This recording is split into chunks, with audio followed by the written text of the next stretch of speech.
Good morning, everyone. How are you all? I hope you're well and good at your places. So, बेटा हमने अपना chapter number 4 start किया था। आपका chapter का नाम था सॉलिड, लिक्विड एंड गैसी। ठीक है कि सॉलिड कौन सी चीज़ें होती हैं, लिक्विड में कौन सी चीज़ें इंक्लूड होती हैं और जो गैसियस होते हैं, ठीक है, यानी कि जो गैसेस होती हैं वो कौन कौन सी होती हैं। तो हमने अपना चैप्टर जो था वो 45 पेज नंबर तक कंप्लीट कर लिया था। तो उसके बाद आपका जो नेक्स्ट टॉपिक है वो है चेंजेस ऑफ स्टेट। कि जैसे मैंने आप लोगों की मैटर की 3 स्टेट बताई थी बेटा, मैटर की 3 स्टेट होती हैं, सॉलिड, लिक्विड एंड गैस। तो वो कैसे चेंज होता है, सॉलिड लिक्विड में कैसे चेंज होता है और लिक्विड गैस में कैसे चेंज होता है। तो आज के टॉपिक में हम वही पढ़ेंगे आप लोगों का। तो उससे पहले मैं आप लोगों को टॉपिक बता देती। टॉपिक है बेटा, मैं रिपीट कर रही हूँ, आज का आपका टॉपिक है स्टेट, यानी कि चेंजिंग ऑफ स्टेट। क्लियर। उससे पहले आप लोगों को ये टेबल फिल कर लेनी है अपनी नोटबुक्स में, लेट्स रिमेंबर वाली। उसमें क्या लिखा हुआ है बेटा कि write solid for S, liquid for L and gas for G. Like आपका टेबल जो होती है क्या होती है, सॉलिड होती है, तो एस फिल कर लेना उसमें। ठीक है। उसके बाद let's start our topic. The topic name is change of state. ठीक है कि हमारी जो स्टेट्स होती हैं, दैट मीन्स सॉलिड, लिक्विड और गैस, वो कैसे चेंज होती हैं।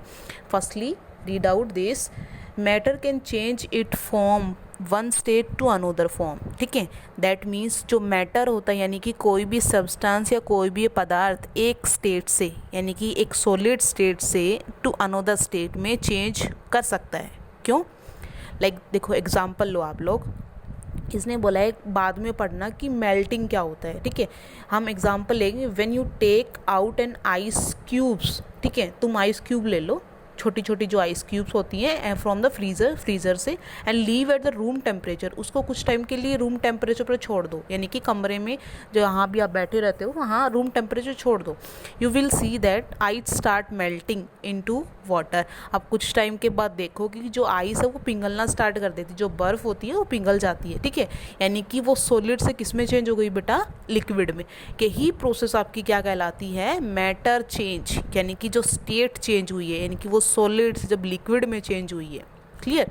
तो इसमें एक प्रोसेस है मेल्टिंग, यहाँ लिखा भी हुआ है मेल्टिंग क्या होता है, द प्रोसेस, एक ऐसी प्रोसेस जिसमें by which solid change into liquid, कि जब सॉलिड लिक्विड में चेंज होता है by the process of melting, उसको क्या बोलते हैं, मेल्टिंग प्रोसेस। क्लियर।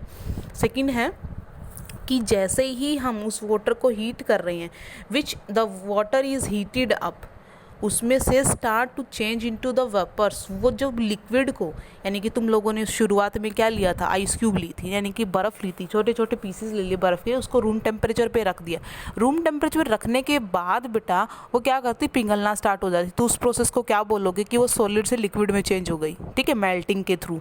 उसके बाद कि जैसे ही हम उस वाटर को हीट करेंगे, यानी कि आप लोग पानी को उबालते हो तो उसमें से भाप निकलती है ना, दैट मीन्स वो लिक्विड से किस में चेंज हो रहा है, वाटर वेपर्स में, स्टीम निकल रही है। उस प्रोसेस को क्या बोलोगे आप लोग, बॉइलिंग। ठीक है, क्या बोलोगे, बॉइलिंग। अब थर्ड प्रोसेस में आ जाओ, दिस वन इज़ कि जो आप लोगों ने प्रोसेस की है कि which a gas change into a liquid, कि कैसे एक गैस लिक्विड में चेंज हो सकती है, on the cooling is called a condensation. कैसे, यू कैन से दैट, आप लोग कोई भी स्टील की प्लेट ले लो, सबके घरों में स्टील की प्लेट होती है, वो जो बॉयल कर रहे हो आप पानी को, उसके ऊपर रख दो उसको। ठीक है, यानी कि आपकी मम्मी जब भी पानी गर्म करती, दूध गर्म करती है, तो आप लोग प्लेट को उससे कवर कर दो। तो आफ्टर सम टाइम आप क्या देखोगे कि प्लेट्स के अंदर वाले हिस्से पे छोटी छोटी ड्रॉपलेट्स मिलेंगी आपको, यानी कि बूंदें मिलती हैं। ठीक है, उन्हीं बूंदों को आप क्या कर सकते हो, ठंडे होने के बाद वो क्या हो जाती है, कंडेंशिएट ऑन द ट्रे। उन्हीं टाइनी बोन्स को, यानी उन्हीं टाइनी ड्रॉप्स को आप वाटर कंडेंशिएट के रूप में इस्तेमाल करते हो। क्लियर। लास्ट है बेटा आपका the process by which a liquid change into the solid on cooling, कि कैसे हम लिक्विड को सॉलिड बना सकते हैं। दैट मीन्स, दैट्स पॉइंट है बेटा कि कैसे हम लिक्विड को सॉलिड बना सकते हो। कैसे बना सकते हो कि तुम लोगों को कोई भी जो सॉलिड चीज़ होती है, like freezing of water into ice cube to form a solidification. If you fill the water, आप एक ट्रे ले लो जिसमें आप आइस क्यूब नॉर्मली फ्रीज करते हो, तो आइस क्यूब जो आपकी ट्रे है उसमें पानी फिल कर दो। ठीक है, और पानी फिल करने के बाद उसको कुछ टाइम के लिए फ्रीज़र में डाल दो, तो वो जो आइस, जो पानी आप लोगों ने डाला है ट्रे में, वो आफ्टर सम टाइम आप क्या देखोगे कि वो किस में चेंज हो गई, आइस क्यूब में, यानी कि लिक्विड किस में चेंज कर दिया आप लोगों ने, सॉलिड में। तो ये आप लोगों की जितनी भी प्रोसेस थी बेटा मैंने क्लियर कर दी। अगर किसी भी बच्चे को कोई फिर भी दिक्कत आ रही है तो वो मुझे बता सकता है, ठीक है। उसके बाद हमारा नेक्स्ट टॉपिक है एक्टिविटी है। उससे पहले तो हमारी एक्टिविटी में क्या है बेटा आप लोगों को, to observe the process of condensation, कि कैसे हम कंडेंसेशन की प्रोसेस को ऑब्जर्व कर सकते हैं। इनके से दैट थिंग्स क्या है, उनके लिए क्या क्या रिक्वायरमेंट होती है, क्या क्या चीज़ें चाहिए। मिरर चाहिए स्पेशली, ठीक है, एक मिरर चाहिए होगा। सेकेंड मेथड क्या है, stand very close to the mirror, आपको बिल्कुल मिरर के सामने खड़ा होना है। And take a deep breath, और एक लंबी सांस लेनी है। Second exhale your breath into the mirror and observe what happened, कि आपको एक लंबी सांस लेनी है और दोबारा से उसको एक्सेल करना है, यानी कि उस हवा को बाहर छोड़ना है। तो आप क्या देखोगे, क्या ऑब्जर्वेशन क्या होता है, मिरर बिकम फॉगी, क्या हो जाएगी उस पर जैसे ओस होती है ना, ठीक है, जैसे तुम लोग सर्दियों में बहुत ज़्यादा जो शीशे पे क्या करते हो, हाँ करते हो, ठीक है, तो वो वहाँ नाम लिखते हैं कुछ बच्चे, ठीक है, तो वो होगा फॉगी, जैसे आप लोगों की धुंध वगैरह होती है। कंक्लूजन क्या निकलेगा, जब डीप ब्रीथ आप वॉर्म, क्योंकि जो आप लोग लंबी सांस लेते हो तो वो वॉर्म हो जाती है, गर्म हो जाती है, जिसकी वजह से कंटेन द वाटर वेपर्स, क्या निकलते हैं उसमें से, वाटर वेपर्स, भाप निकलती हैं। This water vapour condensate in very small droplet, कुछ टाइम के बाद देखोगे आप, जो आप लोगों ने आपकी डीप ब्रीथ जो गर्म हवा छोड़ी है वो छोटी छोटी ड्रॉपलेट्स में चेंज हो जाएगी ठंडी होने के बाद, ठीक है, of water. It hits a cool, जो कूल सरफेस, कोल्ड सरफेस है आपका मिरर का, several of these water droplets cause the mirror to look foggy, वो जो आपकी छोटी छोटी ड्रॉपलेट्स हैं वो उसको शीशे को क्या कर देती हैं, फॉगी, धुंधला कर देती हैं। क्लियर। उसके बाद आपका नेक्स्ट टॉपिक है सोल्यूट, दिस वन इज आपका सोल्यूट, सॉल्वेंट एंड सॉल्यूशन। कि सोल्यूट क्या होता है आप लोगों का, सोल्वेंट क्या होता है, और आप लोगों का सॉल्यूशन क्या होता है, उसमें हम कैसे कवर करेंगे। This one is solute, solvent and solution. मैं आप लोगों को वैसे बता देती हूँ कि बेटा सोल्यूट क्या होता है, सॉल्वेंट क्या होता है और सॉल्यूशन क्या होता है। टेक एन एग्जांपल से समझ लो आप लोग देखते, पानी ले लिया हमने, ठीक है, take a 1 glass of water, clear, और आप लोगों का जो हम लार्ज अमाउंट में लेंगे वो क्या होगा आप लोगों का, सोल्वेंट, ठीक है, और आपको जो स्मॉल क्वांटिटी में होगा वो क्या होगा आप लोगों का, सोल्यूट।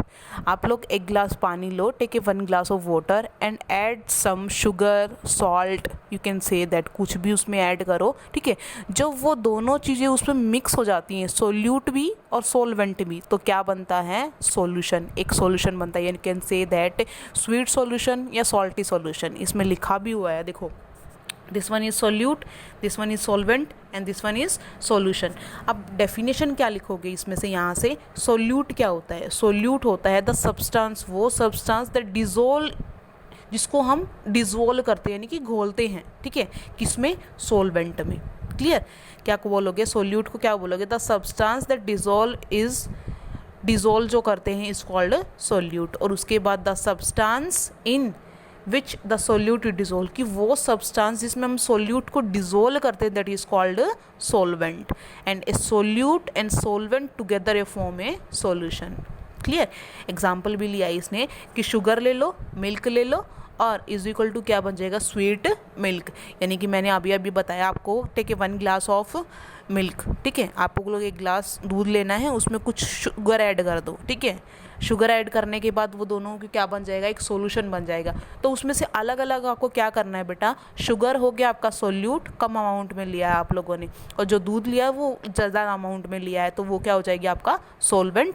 और इन दोनों का जो मिक्सचर तैयार हुआ है that is called a solution. Clear all of you. आज का टॉपिक बेटा आपको यहीं तक करना है, और अगर किसी भी बच्चे को कोई भी दिक्कत आ रही हो then please tell me. Thank you everyone, stay happy बेटा।